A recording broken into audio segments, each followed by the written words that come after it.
bueno que nos acompañas aquí en tu programa Justicia para Todos. Estamos platicando precisamente de qué son los tribunales colegiados de circuito y específicamente aquellos que conocen de los juicios en materia penal, de los juicios de amparo en materia penal. Nuestra invitada, me consta, es una persona sumamente brillante que ha pasado por la Suprema Corte de Justicia de la Nación. Además, en la actualidad, no sé si ya obtuvo su título de grado, pero es doctorante nuestra invitada. Y precisamente esta experiencia y esta sensibilidad para juzgar los asuntos le ha permitido en cada caso concreto llegar a soluciones que hace algunos años no hubiese sido posible pensar en ellas. ¿Por qué razón? Porque lamentablemente veníamos de un procedimiento estrictamente formalista en donde la ley y la interpretación jurisdiccional se centraban específicamente en la defensa de los derechos de las personas imputadas, pero desatendiendo, por supuesto, de todo aspecto lo que era la situación de las víctimas. De hecho, ni siquiera eran parte en los procedimientos penales, no tenían ninguna clase de intervención.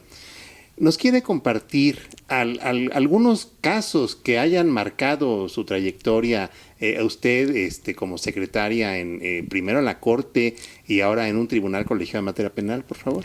Sí, magistrado, mire, yo tengo muchísimos casos que han marcado mi vida profesional, mi carrera, donde he podido aportar pues mi granito de arena para que se imparta la mayor justicia que sea posible, una justicia en la que yo creo más humana, más sensible, más cercana, entendiendo los contextos de las personas. Entonces tengo muchos casos que me encantaría platicar.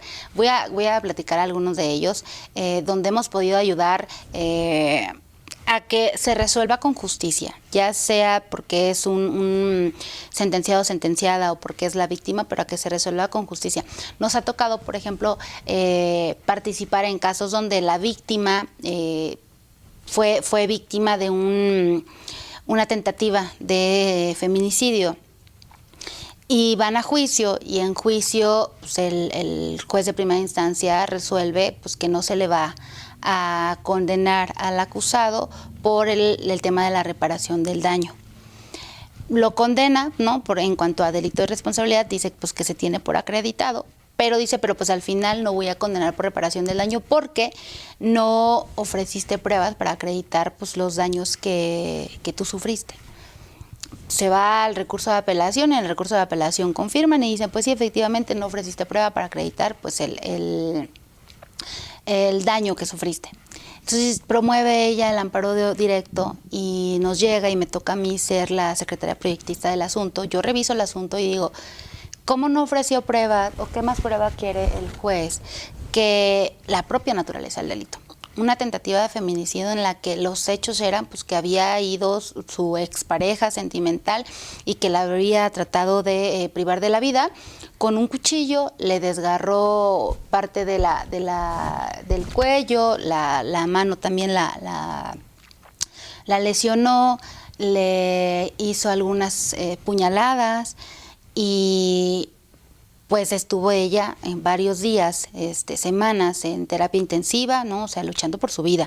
Afortunadamente pudo sobrevivir y se recuperó, pero pues, seguía teniendo secuelas de que ya no iba a poder mover bien la mano, de que tenía cicatrices en su cuerpo, lesiones evidentes, en la cara tenía también algunas cicatrices porque le había hecho algunos cortes con el cuchillo. Y entonces eso estaba perfectamente acreditado en el expediente porque había dictámenes periciales en materia de medicina legal que decían pues que ella tenía las lesiones, que tenía las marcas, que tenía pues que había estado en terapia intensiva. Todo eso estaba en el expediente. Y entonces yo decía, es que ¿qué más quiere el juez de primera instancia? ¿Qué quieren los tribunales de apelación? O sea, para decir que hubo un daño. Si es evidente y si tenemos peritajes, tenemos pruebas para acreditar pues ese daño. El físico, a su propia imagen, el psicológico, es decir, había una serie de pruebas que estaban en el proceso con las que se acreditó el delito y se acreditó la responsabilidad penal de este acusado, pero para el juez de primera instancia y para los magistrados de apelación no eran suficientes, ¿no? Desde nuestro punto de vista, en el proyecto que yo propuse a los magistrados, a titulares del órgano donde yo trabajo, fue uno donde tuviéramos por acreditado delito de responsabilidad, donde tuviéramos por acreditado que existían pruebas suficientes para tener por acreditada el daño que sufrió ella y que por tanto lo correcto era que se ordenara la condena. Es decir, para mí era lo más justo. Lo más justo era, y era lo mínimo que podíamos hacer, atendiendo a los criterios de la Suprema Corte, atendiendo a lo que dice los tratados internacionales y la propia Constitución, en el sentido de que si una persona víctima sufrió un daño derivado del acto delictivo, se le tiene que reparar de manera integral. Y ella había sufrido no un daño psicológico, había sufrido un daño físico, había sufrido un daño a su propia imagen, se estaba comprometiendo su vida, tenía secuelas hacia el futuro. Entonces, a mí me parecía importante que se reconociera por parte de los órganos jurisdiccionales esos daños y que en todo caso nosotros pues ordenáramos que se le reparara el daño. Así se propuso el proyecto. Afortunadamente los titulares con los que trabajo decidieron que esa era la forma correcta y la forma más justa de resolver, y se le concedió el amparo a esta persona. Sobre todo que, bueno, escuchando esta narración, híjole, sí sonó muy formalista, sí. Y esa sentencia. Para mí era lo más justo, para los titulares con los que trabajé también era lo más justo, y creo que ese tipo de casos son los que nos permiten sentirnos bien, o sea, satisfechos de que nuestro trabajo está haciendo la diferencia y que estamos generando cambios para que la gente crea en la justicia. Claro, es un cambio complejo porque venimos, como comentábamos hace un momento, de una formación muy rígida, muy técnica, en donde casi como operación matemática 2 más 2 siempre va a dar 4, pero estamos frente a esta perspectiva de protección de derechos humanos que se hizo todavía más evidente en la reforma de 2011. Lamentablemente, este tipo de sentencias no es que sean hechos aislados, es que por la función propia del Poder Judicial, realmente es un hecho que se percatan las personas que participan en ese juicio. Sí. ¿Cómo hacer para...? No se trata de un acto de publicidad, no se trata de un tema de popularidad.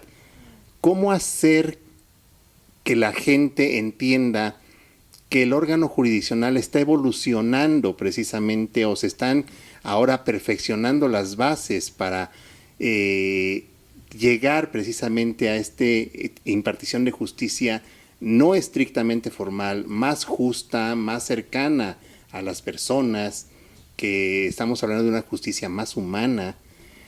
¿Cómo hacer para vender no para vender, sino para convencer a las personas que se está haciendo lo necesario para que haya este cambio de perspectiva?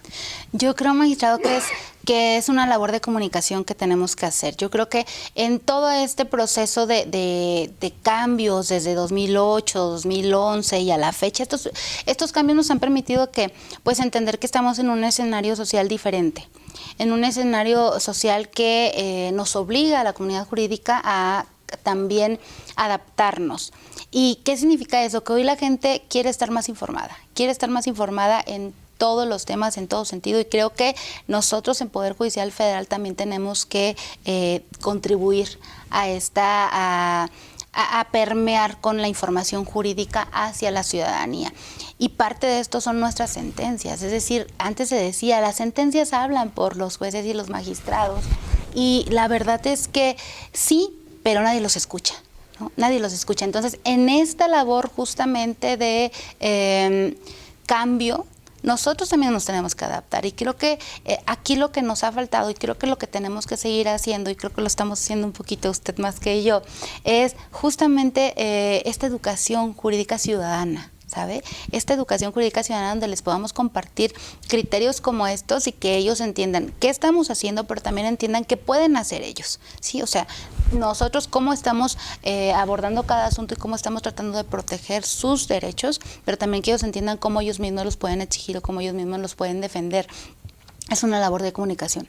Creo que lo tenemos que hacer, creo que tenemos que estar informando en los casos por lo menos más paradigmáticos, los casos más no quiero decir más importantes, porque para cada persona su asunto es el más importante, pero lo que sí podemos hacer es estos casos que van a impactar en muchos otros casos, en muchas otras personas, esos hay que darles difusión, hay que platicarlos, que la gente sepa que estamos trabajando por ellos, pero también que sepa cómo ellos se pueden defender, o que ellos vean, si en mi caso, si en mi juicio, si en mi proceso está pasando esto, ya me dijeron que está mal el juez o los magistrados o el MP o quien sea, y entonces yo sé que allá hay un tribunal federal que lo va a corregir y que si promueve el amparo nos va a poder ayudar. Entonces me parece que es eso, una labor de comunicación de todos estos casos que pueden trascender en otras situaciones de otras personas y que les pueden ayudar a ellos a